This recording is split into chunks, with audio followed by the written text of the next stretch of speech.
Hello everyone, welcome back to the channel. My name is Sandeep and you are watching Maths with Sandeep Bhatt. अगर आप mathematics को logically, systematically and most importantly easily समझना चाहते हैं तो ये आज का सेशन आपके लिए परफेक्ट होगा।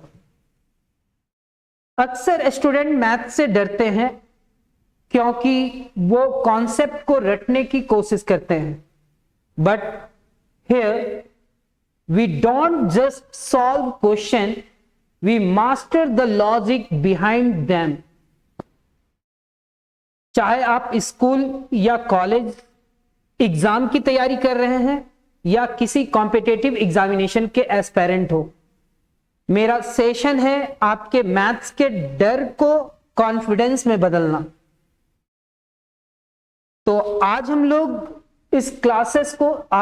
इस सेशन को स्टार्ट करते हैं बिना कोई डिले किए हुए। Laplace transformation, engineering mathematics Laplace transformation definition and mathematical foundation. तो आप नोट्स कॉपी निकाल लो सर, आपको समझना है, ठीक है। हम ये मान करके चलेंगे कि आप डिप्लोमा करके आए हो और आपका इंटीग्रल कैलकुलस थोड़ा वीक है, ऐसा मान करके चलेंगे। यहां पे क्या है हो सकता है कुछ स्टूडेंट बीटेक कर रहे हैं तो +2 लेवल से भी आए होंगे, यानी कि सेमेस्टर 1, 2, 3, 4 ऐसे करके। तो उनके लिए तो ये टॉपिक इजी होगा, लेकिन हम लोग वैसे स्टूडेंट को टारगेट करेंगे जिनको मैथ्स में इंटीग्रेशन से थोड़ा डर लगता है ना। कहता है द लैप्लास ट्रांसफॉर्मेशन जो है वो एक इंटीग्रल ट्रांसफॉर्मेशन है जो कन्वर्ट करता है एक रियल वेरिएबल टी को कॉम्प्लेक्स वेरिएबल एस में। यहां पे लिखा हुआ है एफ ऑफ टी एक फंक्शन है जहां पे टी का वैल्यू ग्रेटर देन और इक्वल टू 0 होगा। The Laplace transformation of f of t is denoted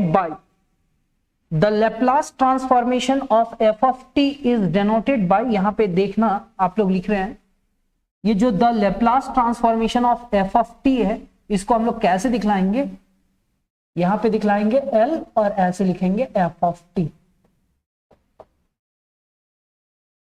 या हम इस पूरे टर्म को ऐसे भी लिख सकते हैं f डैश यहां पे s। इसका मतलब भी क्या होगा, Laplace transformation of f of t is defined as Laplace transformation of f of t का जो फॉर्मूला है वो जो रिजल्ट होगा वो रिजल्ट कितने के इक्वल होगा, तो integration 0 to infinity e raise to the power minus S T, और ये क्या होगा f of t into D t, f of t into D t. जब भी हम Laplace transformation f of t को कहा जाए कि आखिर ये क्या होगा, तो आप देखेंगे इंटीग्रेशन कहां से कहां, 0 से infinity e raise to the power minus S T into f t d t, जहां पे एस यहां पे कहता है where the parameter s is the constant, वो रियल हो सकता है या कॉम्प्लेक्स नंबर हो सकता है, such that the integral convergence.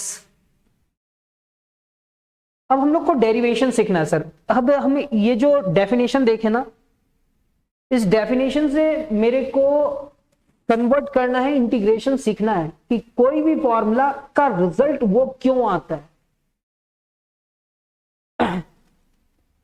Derivation of standard elementary transformation, यहां पे लिखा हुआ है the objective is to evaluate Laplace transformation of f of t is equal to इतना। तो ये फॉर्मूला आप लोग याद कर लोगे, Laplace transformation of f of t is equal to integration कहां से कहां, 0 to infinity e raise to the power minus S T, और यहां पे होगा f of t into D t, ठीक है। फॉर वेरियस एलिमेंट्री फंक्शंस, जैसे अब हमारे पास फंक्शन में एफ ऑफ टी के जगह पे transform of the constant f of t is equal to 1। जब हम एफ ऑफ टी के जगह पे 1 रखेंगे तो क्या होगा, याद करना, Laplace transformation of f of t is equal to, formula क्या होता था, तो sir Laplace transformation of f of t का फॉर्मूला होता था 0 to infinity e raise to the power minus S T into f of t d t. ठीक है, अब हम लोग यहां पे Laplace transformation of f of t, जो एफ ऑफ टी है उसके जगह पे 1 रख दिए, तो हम इस पूरे टर्म को यहां पे 1 लिखेंगे। तो सर इंटीग्रेशन कहां से कहां, 0 से infinity e raise to the power minus S T, और एफ ऑफ टी के जगह पे क्या रखा जाएगा, 1 into D t. This implies that, यानी कि इंटीग्रेशन 0 से infinity e raise to the power minus S T into D t. 1 से अगर हम किसी नंबर को मल्टीप्लाई करते हैं तो वो चेंज नहीं होता है। अब इस पूरे टर्म का इंटीग्रेशन क्या होता है, तो याद करना, integration of e raise to the power x कभी सीखे होंगे आप।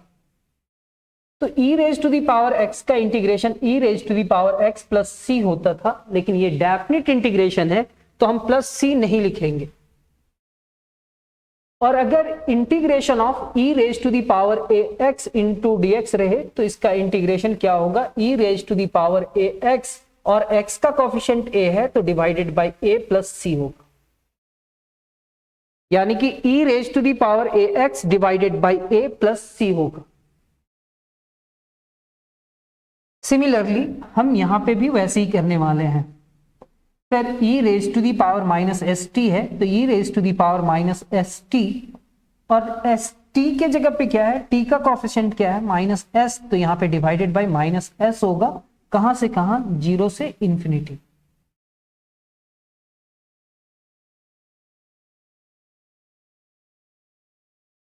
यहां पे कहता है कि जब हम f of t is equal to 1 लेंगे तो सब्सटीट्यूट करेंगे एफ ऑफ टी के जगह पे 1 इंटू द डेफिनेशन, यानी कि Laplace transformation of f of T जहां पे है वहां पे 1 रखेंगे, ये 0 से infinity e raise to the power minus S T, और एफ ऑफ टी की जगह पे 1 हो जाएगा। Integrating with respect to t, अगर हम इस पूरे टर्म को इंटीग्रेट करते हैं तो इसका रिजल्ट ये आएगा, अभी बतलाया था ना, e raise to the power minus S T divided by minus s. कहां से कहां, फिर 0 से इंफिनिटी, 0 से इंफिनिटी। अब यहां पे हम लोग लिमिट रखते हैं, सर लिमिट रखते हैं, क्या होगा, कैसे होगा वो समझना।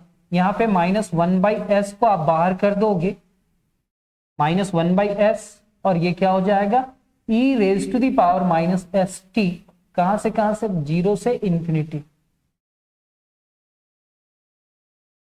माइनस 1 बाई एस बाहर हुआ, integration e raise to the power minus S t. अब t के जगह पे इंफिनिटी रखेंगे, तो माइनस 1 डिवाइडेड बाई एस, ये e raise to the power minus s, और t के जगह पे इंफिनिटी रख देंगे, minus e raise to the power minus s, और t के जगह पे क्या रखेंगे, 0।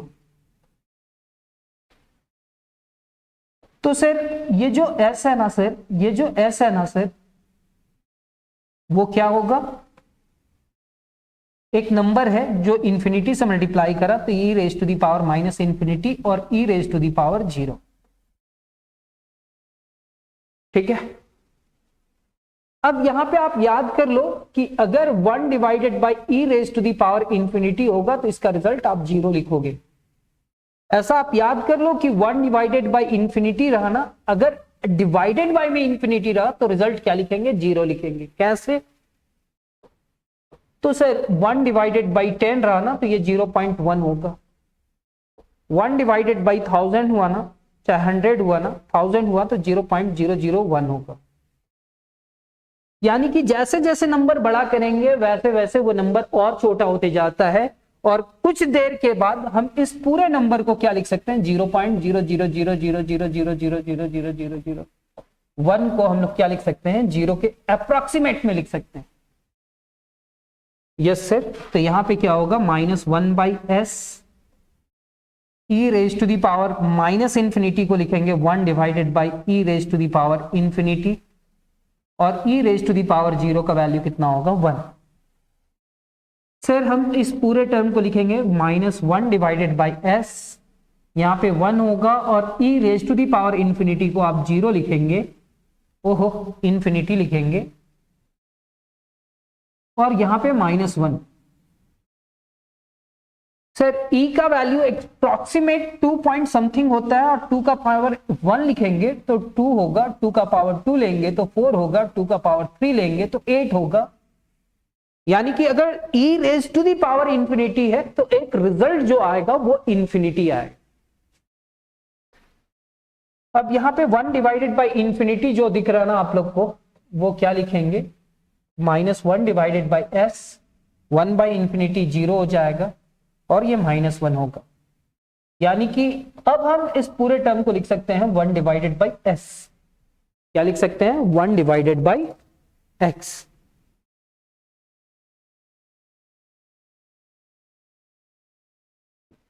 यानी कि अगर हम इस पूरे टर्म को सिंप्लीफाई करते हैं तो रिजल्ट इतना आएगा जहां पे एस का वैल्यू पॉजिटिव आएगा। एस हमारा क्या होगा, ग्रेटर देन 0 का मतलब क्या होगा, यानी कि अगर हम कहें कि लेप्लास ट्रांसफॉर्मेशन ऑफ के क्या होगा सर, जैसे लेप्लास ट्रांसफॉर्मेशन ऑफ 1 इतना हुआ तो के क्या होगा, तो इंटीग्रेशन 0 से infinity e raise to the power minus S T, और यहां पे के हो जाएगा। के को हम बाहर कर देंगे सर, जैसे ही के बाहर आएगा यहां पे डी टी है, टी के रिस्पेक्ट में इंटीग्रेशन करेंगे तो E raise to the power minus S T divided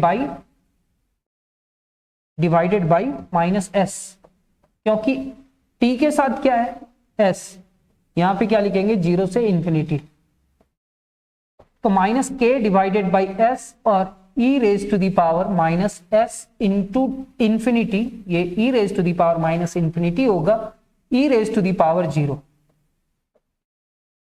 sir यहां पे क्या होगा, माइनस के डिवाइडेड बाई एस, और ई raise to the power minus infinity को लिख सकते हैं 1 divided by E raise to the power infinity, और ये क्या होगा 1।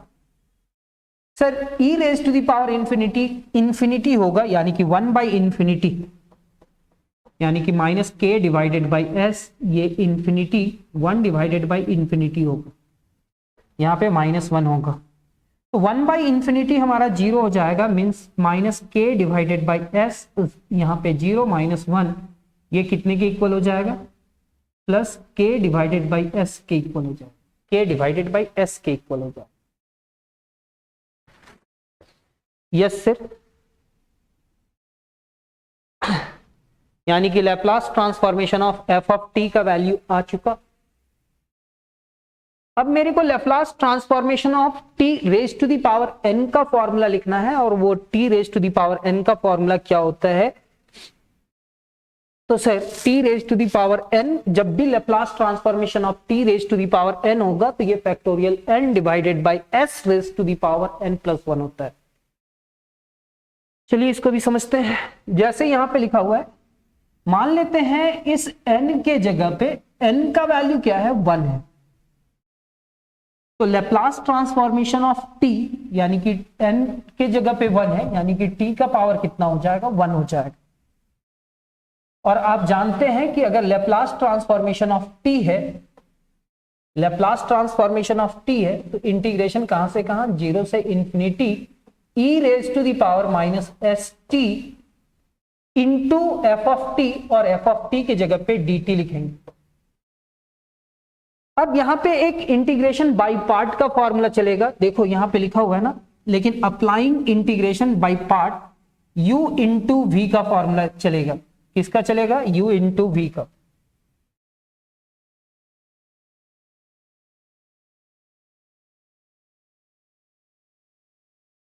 सर क्या होता है वो देखते हैं। u इंटू वी में जब भी इंटीग्रेशन हम लोग को करना होता है तो आइलेट के अकॉर्डिंग चलते हैं। कैसे चलते हैं, ILATE. I for inverse function, तो सर ये दोनों में कोई भी इनवर्स नहीं है। L फॉर लॉगरिथमिक फंक्शन, यहां पे भी लॉग नहीं है। ए फॉर अल्जेब्रिक, तो ये सर ये अल्जेब्रिक कहलाएगा और ये एक्सपोनेंशियल कहलाएगा। यानी कि अल्जेब्रिक को हम फर्स्ट फंक्शन में रखेंगे और एक्सपोनेंशियल को सेकंड फंक्शन में रखेंगे। तो ये हमारा होगा इंटीग्रेशन कहां से कहां, 0 से इंफिनिटी। सर ये हमारा t होगा और e raise to the power minus S T into D t. Integration by part, u into v first function into integration of second function minus differentiation of first function into integration of second function.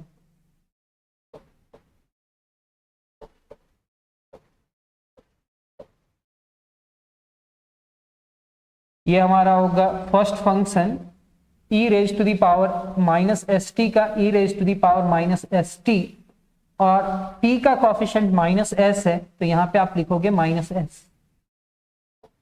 dt by d t means 1 हो जाएगा, और e raise to the power minus S T का e raise to the power minus S T, और t का coefficient कितना है minus s, यानी कि हम यहां पे माइनस s लिखेंगे इंटू डी टी। तो सर क्या हम इस पूरे टर्म को लिख सकते हैं -1 divided by s into t e raise to the power minus S t, लिख सकते हो सर। और इंटीग्रेशन कहां से कहां तक था, 0 से इंफिनिटी।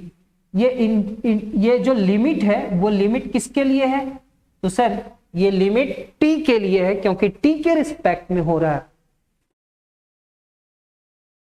यहां पे माइनस माइनस प्लस हो जाएगा 1 डिवाइडेड बाई s, और integration e raise to the power minus S T का क्या होगा, e raise to the power minus S T divided by minus s। कहां से कहां, 0 से इंफिनिटी। जब हम यहां पे t के जगह पे इंफिनिटी रखेंगे, ये क्या रखेंगे इंफिनिटी, यहां पे भी रखना होगा। जब हम इस पूरे टर्म को सिंप्लीफाई करेंगे तो ये 0 हो जाएगा। क्या हो जाएगा 0। कहता है इसका फर्स्ट टर्म, इसका जो फर्स्ट टर्म है वो वैनिश कर जाएगा both the limit s is greater than 0। अगर s हमारा पॉजिटिव है तो हम यहां पे जैसे ही इंफिनिटी रखते हैं तो इसका वैल्यू 0 हो जाएगा, फिर 0 रखते हैं तो ये 1 होगा, लेकिन यहां पे क्या कर जाएगा 0, यानी कि 0 से मल्टीप्लाई करा तो 0 हो जाएगा। यहां पे -1 बाई एस समझो सर, t के जगह पे अपर लिमिट रखे इंफिनिटी, और जब यहां पे इंफिनिटी रखेंगे तो e raise to the power minus infinity होगा, और e raise to the power minus infinity कितना होता है 0। जब हम इंफिनिटी यहां पे रखे t के जगह पे तो इंफिनिटी हुआ, जब t के जगह पे यहां पे इंफिनिटी रखे तो e raise to the power minus infinity हुआ, और e raise to the power minus infinity को हम लोग क्या लिख सकते हैं, e raise to the power minus infinity को लिख सकते हैं 1 by e raise to the power infinity, और e raise to the power infinity क्या होगा 1 बाई 0, ओह सॉरी इंफिनिटी, और जैसे ही 1 बाई इंफिनिटी कितने के इक्वल हो जाएगा 0, यानी कि हम इस पूरे टर्म के जगह पे इंफिनिटी रखने के बाद ये तो इंफिनिटी हुआ लेकिन ये रिजल्ट क्या दे दिया 0। लेकिन जब हम 0 रखेंगे तो ये क्या होगा 0 और e raise to the power 1 यानी कि 1 हो जाएगा। यहां पे क्या होगा -1 डिवाइडेड बाई एस स्क्वायर, यहां पे आप क्या लिखेंगे t के जगह पे इंफिनिटी, तो e raise to the power minus infinity अभी तो हम लोग जानते हैं कि 0 होता है, और जब 0 रखेंगे तो ये -1 हो जाएगा। आप नोटिस करो सर, इंफिनिटी अगर 0 से मल्टीप्लाई करा तो 0 हो जाएगा, मतलब कोई भी बहुत बड़ा नंबर अगर 0 से मल्टीप्लाई करेगा तो रिजल्ट 0 होगा।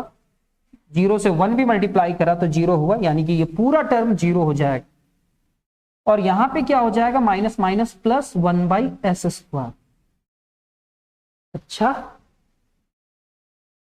यानी कि अगर t का पावर 1 था, अगर t का पावर 1 था लैप्लास ट्रांसफॉर्मेशन में, तो इसका रिजल्ट कितना आया सर, इस पूरे टर्म का रिजल्ट आया 1 डिवाइडेड बाई एस स्क्वायर, यानी कि 1 प्लस 1 यानी कि 2 हुआ। ठीक है सर, अगर हम लोग यहां पे अगर हम लोग टी स्क्वायर ले लेते हैं तो टी स्क्वायर लेने से क्या आएगा, तो अगर t raise to the power n लेंगे तो क्या होगा? तो देखो sir, Laplace transformation of t square, अगर टी स्क्वायर लिए ना तो इंटीग्रेशन कहां से कहां, 0 से infinity e raise to the power minus S T, और एफ ऑफ टी की जगह पे आप लिखोगे टी स्क्वायर। यहां पे इंटीग्रेशन बाय पार्ट लगेगा, यानी कि इंटीग्रेशन 0 से infinity T square E raise to the power minus S T into D T. Sir यहां पे integration by part, first function और इंटीग्रेशन ऑफ सेकेंड फंक्शन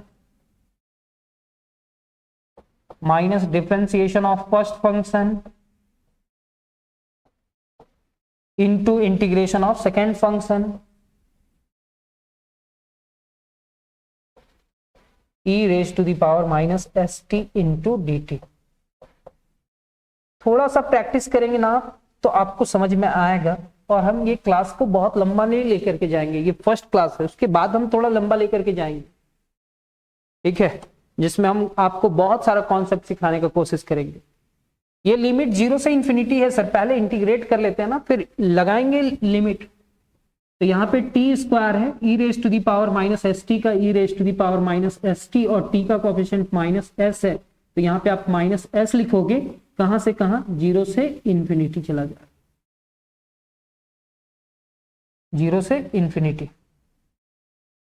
जब आप इंफिनिटी रखते हो और ये अगर s पॉजिटिव है, यानी कि ये t के जगह पे इंफिनिटी रखेंगे, तो ये रिजल्ट क्या दे देगा, e raise to the power minus infinity, यानी कि 1 divided by e raise to the power infinity होगा, और 1 by e raise to the power infinity होगा, और 1 बाई इंफिनिटी 0 हो जाएगा, और 0 इस पूरे टर्म से मल्टीप्लाई करेगा अपर लिमिट में, तो ये 0 हो जाएगा। जब 0 रखेंगे तो ये लोअर लिमिट में 0 रखने से रिजल्ट 0 होगा, यानी कि 0 माइनस 0 हो जाएगा, यस से 0 माइनस 0 हो जाएगा, यानी कि ये हट जाएगा। टी स्क्वायर का डिफरेंशिएशन क्या होगा, 2t और e raise to the power minus S T का e raise to the power minus S T, और t का कोएफिशिएंट माइनस एस है, तो divided by minus S into D t. तो माइनस माइनस क्या हो जाएगा sir, plus 1 divided by S, और फिर यहाँ पे t इंटू, सर 1 नहीं होगा 2 होगा, यहाँ पे t into e raise to the power minus S T into D t.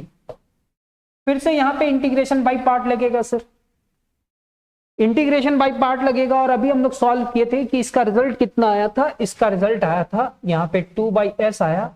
जब इंटीग्रेशन बाई पार्ट लगाएंगे तो ये क्या आएगा, 1 बाई एस आएगा, यानी कि 1 बाई एस स्क्वायर आएगा, 1 बाई एस स्क्वायर आएगा, यानी कि 2 into 1 divided by s to the power 2 और 1 3 आया, तो ये 2 का फैक्टोरियल हुआ, और ये s टू दी पावर कितना हुआ, 3, यानी कि Laplace transformation of t square जब हम निकालना स्टार्ट करा, तो जब सिंप्लीफाई किया ना, तो ये आया कितना, factorial 2 divided by s raise to the power 2 plus 1, ऐसा कुछ है। तो अब हम ये फॉर्मूला को याद कर लेंगे इस टेक्निक से, कि अगर Laplace transformation of t raise to the power n हुआ, Laplace transformation of t raise to the power n हुआ, तो हम इस पूरे टर्म को क्या लिख सकते हैं, factorial n divided by s raise to the power n plus 1। तो आज हम लोग सीखे Laplace transformation of 1, Laplace transformation of any constant k, Laplace transformation of t raise to the power n। So student, that it for today class, ठीक है। आज हमने Laplace transformation को बिल्कुल बेसिक से समझने और देखने का कोशिश सिस्टमैटिक अप्रोच से किया। आई होप आपको आज का सेशन पसंद आया होगा। अगर आपको कोई भी डाउट है तो आप नीचे कमेंट सेक्शन में जरूर पूछें, मैं हर एक स्टूडेंट का आंसर देने की पूरी कोशिश करूंगा। और हाँ, अगर इस वीडियो ने आपके थोड़ी भी मदद की है तो इसे अपने दोस्तों के साथ जरूर शेयर करें ताकि वो भी मैथ्स को इजी तरीके से सीख सके। Don't forget to subscribe to maths with Sandeep Bhatt for more such conceptual video. मिलते हैं अगले क्लास में एक नए और इंटरेस्टिंग टॉपिक के साथ। Keep practicing, keep learning because mathematics is all about practice. Thank you so much for watching. मिलते हैं नेक्स्ट क्लास।